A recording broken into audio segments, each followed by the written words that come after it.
Nous sommes vendredi 18 juillet 2025. Mesdames et messieurs, bonsoir et bienvenue dans le journal sur PPACI TV.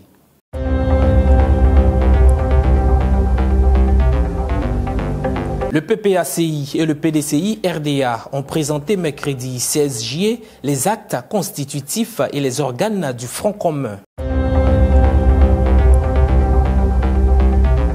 La ministre Odette Soye, superviseur général de l'opération de la collecte de parrainage, a rencontré les responsables de la Ligue des femmes du PPACI. Au même moment, le secrétaire général Jean-Gervais Tcheidé était dans la fédération de Beaunois afin de vérifier l'effectivité de la collecte du parrainage.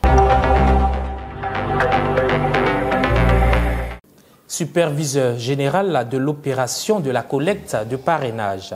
La ministre Odette Soye était en réunion hier jeudi 17 juillet 2025 au siège du parti avec les responsables de la Ligue des femmes conduite par Seri Louma Hortense. Reportage de Françoise Rabé, Olga Bailly et Yabin Guesson. Après la rencontre avec les messagères de Laurent Gbagbo la semaine dernière, c'est le tour de la Ligue des femmes de venir à la rencontre de la ministre Odette Soye, superviseur général de l'opération de collecte de parrainage pour le président Laurent Gbagbo. Dans une ambiance sereine, les femmes de la Ligue ont tenu cette réunion afin de prendre toutes les informations nécessaires au bon déroulement du parrainage citoyen. Maillon essentiel pour le président Laurent Gbagbo, les femmes de Côte d'Ivoire et principalement celles du PPACI entendent prendre une part active dans cette opération. Je voulais dire merci d'abord à la présidente. Merci d'avoir initié cette séance de travail qui était importante parce que nous sommes sur le terrain en train de faire de la sensibilisation, en train de travailler à rassembler les femmes pour les envoyer sur les lieux de collecte des parrainages. Et c'était bien de faire un petit point pour remobiliser les femmes et surtout pour remonter toutes les imperfections du système qui a été mis à notre disposition. Et c'était bien en tout cas qu'elle ait toutes ces informations-là des femmes et qu'elle puisse les remonter justement auprès des services compétents et pourquoi pas jusqu'à la CEI. Le président Laurent Gbagbo peut compter sur la Ligue, surtout sur les femmes en tout cas. De toute façon, je pense que nous n'avons pas le choix puisqu'il a remis sa victoire entre les mains des femmes. En tout cas, les femmes sont déterminées, elles sont sur le terrain et le travail se fait bon enfant parce que c'est de l'eau à boire en tout cas. Occasion pour la ministre Odette Soye de prodiguer les sages conseils aux femmes de la Ligue et de demander qu'elles s'investissent entièrement tout en invitant toutes les femmes de Côte d'Ivoire à les rejoindre. C'est le rappel des troupes. Le président a remis entre les mains des femmes sa candidature et sa victoire aux élections de 2025. Donc il est tout normal que j'interroge la Ligue pour voir qu'est-ce qu'elles font concrètement sur le terrain. Et depuis le parrainage, je viens de me rendre compte qu'elles sont déjà à la tâche. La responsable de la Ligue qui est à mes côtés m'a rassuré ce soir qu'elle a lancé le message à toutes ses responsables, à toutes les femmes des ligues de se mettre à la tâche, de parcourir toute la Côte d'Ivoire, surtout de se joindre aux fédéraux, aux collecteurs principaux pour faire ce travail déjà ils ont fait le maillage déjà et faire le travail de collecte des signatures pour le parrainage. Donc je pars ce soir rassuré. Avec énergie, force et détermination, les femmes de la Ligue sont à l'œuvre dans toutes les régions de la Côte d'Ivoire pour le parrainage du président Laurent Gbagbo. Le secrétaire général Jean-Gervais Tcheidé a entamé hier jeudi 17 juillet une tournée qui le conduira dans plusieurs fédérations afin de vérifier l'effectivité de la collecte de parrainage. Il était dans la fédération de Beaunois dans la région du Sud Komoui. Innocent Guébo, Françoise Rabé. Première étape de sa tournée dans les fédérations, régions et districts de Côte d'Ivoire, le secrétaire général Jean-Gervais Tcheidé était dans la région du Sud Komoé, dans la fédération de Beaunois. Ce sont des militants et militantes déterminés à bien donner le parrainage au président Laurent Gbagbo que le secrétaire général retrouve à Beaunois. Séance de parrainage, discussion, information, causerie. La fédération de Beaunois a mis les bouchées doubles et minutieusement, la collecte se fait, vu le dysfonctionnement des appareils donné par la commission électorale indépendante CEI. Je suis venu pour vous dire merci et surtout vous encourager. Camarade coordonnateur régional, Aman Kadio, merci avec ton camarade le secrétaire général, avec le CA. Merci pour ce que vous êtes en train de faire dans le Sud Komoué. Je vois, je suis. Vous êtes méthodique. Vous travaillez de façon méthodique. Vous étiez à Bassam et ce matin, ou cet après-midi, depuis le matin, vous êtes à Bonoua et je vois que vous êtes bien organisé. Il y a plusieurs tables d'opérateurs techniques pour que le recueil des signatures se fasse de façon fluide. Nous savons que les appareils qui ont été donnés, qu'on appelle tablettes ou téléphones, fonctionnent très difficilement. Et les premiers retours qui nous sont faits des régions indiquent que finalement, tout le monde travaille de façon manuelle en remplissant les formulaires, le registre qui a été donné, et que la tablette marche très difficilement. La fédération de Bonoua, portée par le fédéral Kissi Vincent, le coordonnateur régional Aman Kadio et le coordonnateur adjoint a opté pour la collecte manuelle. C'est toujours un soulagement pour le parrain quand il finit de porter son choix. Je suis fier de voir le président Gbagbo. Parce que Bonoua là, on ne voit rien dans Bonoua là. Tout est gâté. Au campement, partout, tout est gâté. Donc, j'ai dit merci à Dieu que Laurent Gbagbo est venu. Jusqu'à il s'est présenté chez les Zabourés là. C'est ce qui me fait que je suis fier là. Tous mes maris, tous mes garçons sont perdus dans les campements. Il n'y a rien dedans même. On est là pleurer. À cause d'une seule personne, on est là pleurer. Donc moi, ce matin-là, c'est à cause de ça que je suis venu donner mon parrainage. C'est donc rassuré de la détermination de la Fédération de Bonoua et du bon déroulement de cette collecte de parrainage que le secrétaire général a tenu à s'exprimer. J'ai observé qu'à Bonoua, ils n'ont pas failli à leur réputation.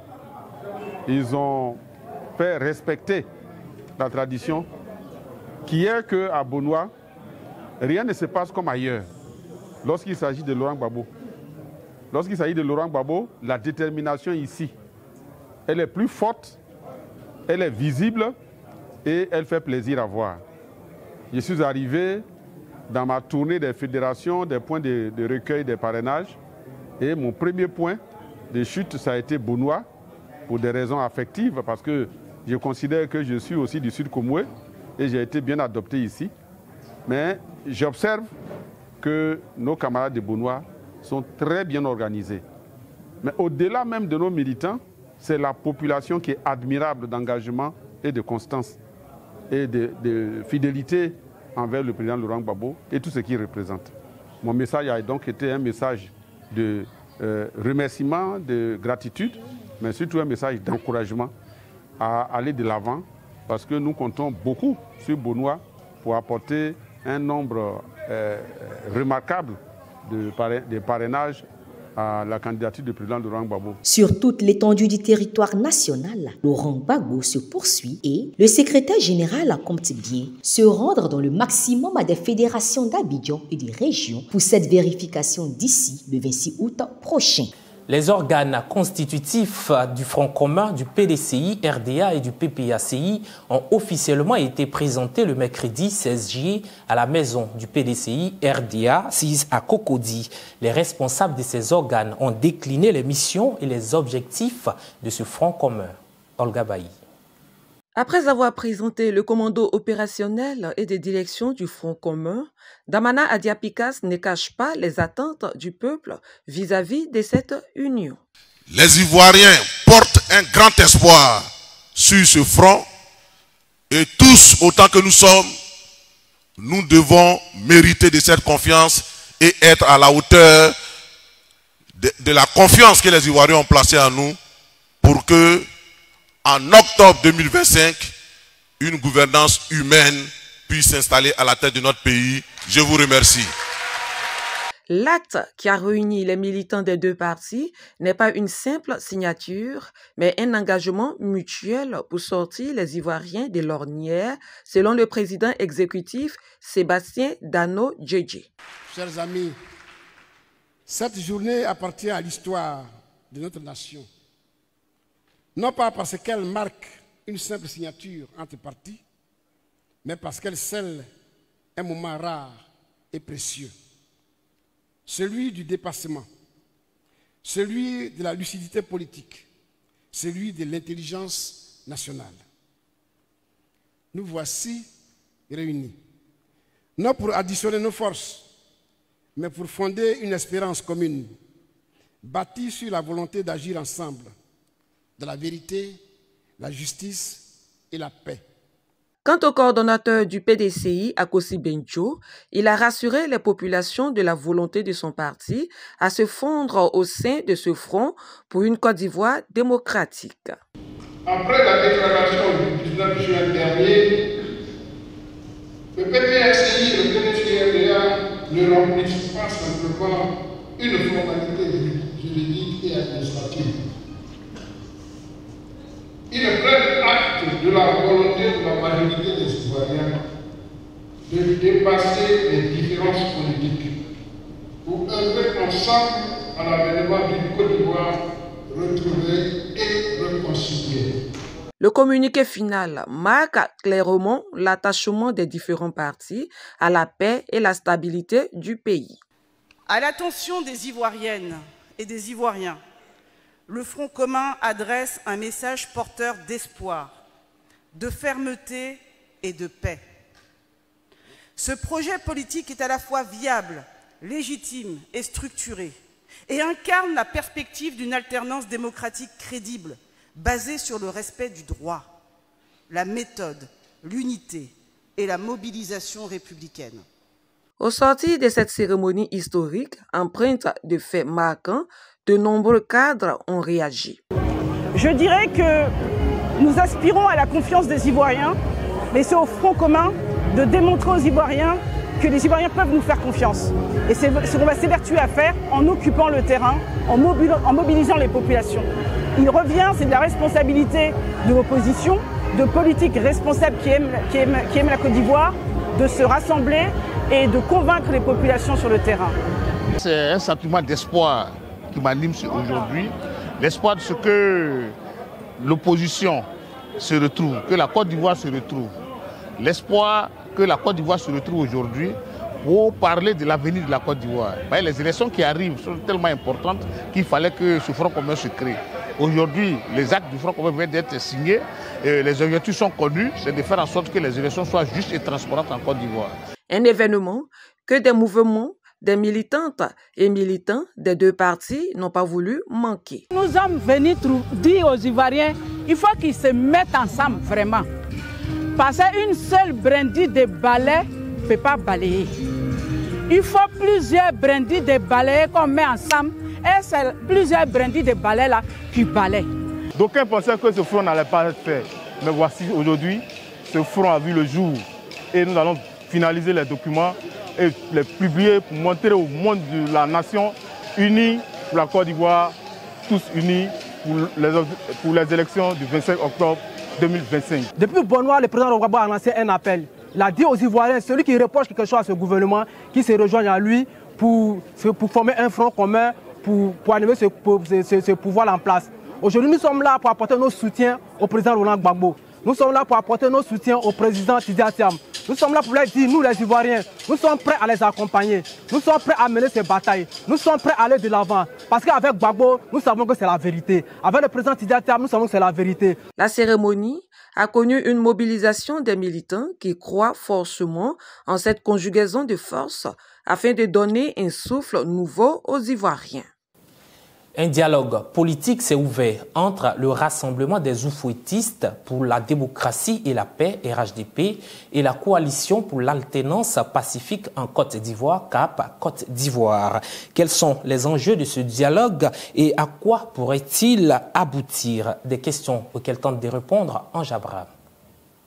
Alors que l'opposition demande la reprise du dialogue politique avec le gouvernement depuis plus de 2 ans, et l'application des résolutions des phases précédentes, le pouvoir préfère mettre en avant le RHDP pour une autre forme de dialogue avec l'opposition. Le mercredi 16 juillet, Le parti au pouvoir, conduit par son secrétaire exécutif Cissé Bakongo, a rencontré la carte Côte d'Ivoire pour un début de dialogue. Cette rencontre est la première d'une série. Nous avons été heureux de retrouver nos frères et nos sœurs du Cap Côte d'Ivoire. Nous avons évoqué avec eux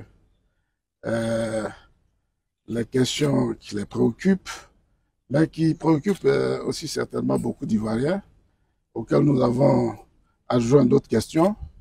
Et nous avons décidé de nous retrouver pour aller dans le détail de ces questions à travers donc, un comité technique que nous allons mettre en place qui va travailler à la fois sur ces questions mais également sur un calendrier de rencontres que nous allons donc adopter. Les questions évoquées au cours de cette rencontre relèvent généralement des préoccupations de l'ensemble de l'opposition. Ce sont entre autres les questions liées à l'élection présidentielle d'octobre prochain et la restauration de la démocratie en Côte d'Ivoire. Face à ces sujets cruciaux qui touchent la vie et l'avenir des Ivoiriens, que peut réellement apporter le RHDP, qui lui-même est un parti politique comme tout autre avec un pouvoir limité? À quand la fin de cette série de rencontres comme annoncé, afin que les résolutions soient applicables dans un délai raisonnable? Quand l'on sait que l'élection présidentielle, c'est dans environ 3 mois. Alors, perte de temps ou distraction de l'opposition qui a décidé d'unir ses forces à travers le Front commun, PPACI, PDCI, ou d'une façon générale, endormir les Ivoiriens qui bouillonnent au sein du mouvement Trop c'est trop. Certainement que le PDCI et le FPI, 2 membres de la CAP Côte d'Ivoire, qui ont décidé de ne pas s'inscrire dans ce type de dialogue, ont la réponse à ces préoccupations posées plus haut. Le Parti des peuples africains Côte d'Ivoire, PPACI, souscrit au dialogue, mais pas n'importe lequel. C'est pourquoi il continue de réclamer la reprise du dialogue politique avec le gouvernement. Avant son déploiement sur le terrain, le mouvement Trop c'est trop continue sa structuration. Ce jeudi 17 juillet, la coordination du comité opérationnel dirigé par Damana Adia-Pikas a eu une séance de travail avec les organisations membres. Cette séance prépare activement la première sortie officielle du mouvement qui suscite beaucoup d'espoir chez les Ivoiriens. Chaque jour, le mouvement enregistre de nouvelles adhésions, ce qui témoigne du degré d'exaspération des populations martyrisées par le pouvoir en place. À présent, je vous emmène faire le tour de l'actualité africaine avec des images montées par Sophie Kalanga. Paul Biya annonce sa candidature. Le chef de l'État du Cameroun a annoncé ce 13 juillet en début de soirée, via un message publié sur son compte X, sa décision de briguer un nouveau mandat à la tête du pays lors de l'élection présidentielle prévue le 12 octobre prochain. Je réponds une fois de plus à l'appel du peuple camerounais. Je suis candidat à ma propre succession, a-t-il écrit. Pour rappel, Paul Biya briguera un 8e mandat successif. En effet, il est à la tête du Cameroun depuis 19 ans et cela ne semble déranger les farouches défenseurs de la démocratie. Quel contraste! Au Sénégal, l'armée française a mis fin à sa présence permanente. Le Kanguei, plus grande installation militaire française située dans la capitale sénégalaise, et l'escale aéronautique militaire située à l'aéroport ont été restitués à l'État sénégalais le 17 juillet lors d'une cérémonie à Dakar. Ce jour marque la fin officielle des troupes françaises au Sénégal qui comprenaient environ 3500 militaires ayant pour mission principale de conduire des activités de partenariat militaire opérationnel avec les forces armées sénégalaises. Le retrait français avait été entamé en mars dernier. Burkina Faso. Le Burkina Faso s'apprête à dissoudre sa commission électorale nationale indépendante CENI. Le gouvernement du régime militaire du Burkina Faso a adopté au Conseil des ministres du mercredi 16 juillet un projet de loi visant à dissoudre sa commission électorale nationale indépendante CENI en place depuis plus de 20 ans. Selon le ministre d'État Émile Zerbo, c'est dans le cadre de la refondation de l'État et dans la dynamique des réformes institutionnelles engagées dans le but de rationaliser les charges de fonctionnement de l'État. Subventionnée à près d'1 demi-milliard de francs CFA chaque année, l'existence de cette structure aujourd'hui s'avère en incohérence totale avec les dispositions de la charte de la transition, en plus d'être budgétivore, a précisé le ministre d'État burkinabé. L'UEMOA au cœur d'un bras de fer entre Abidjan et Ouagadougou. Depuis décembre 2024, le mandat du ministre ivoirien des Finances, qui assurait la présidence du Conseil de l'Union monétaire ouest-africaine, est arrivé à son terme. Conformément aux dispositions statutaires de l'organisation, c'est au Burkina Faso de prendre le relais. Cependant, la Côte d'Ivoire, sous pression française selon les autorités burkinabées, s'oppose à cette transition. Notre pays viole ainsi l'article 11 des statuts de l'Union monétaire ouest-africaine UEMOA qui établit clairement le principe de rotation à la tête de l'institution. C'est ici que prend fin cette édition du journal. Merci de nous avoir suivis. Excellent week-end à toutes et à tous.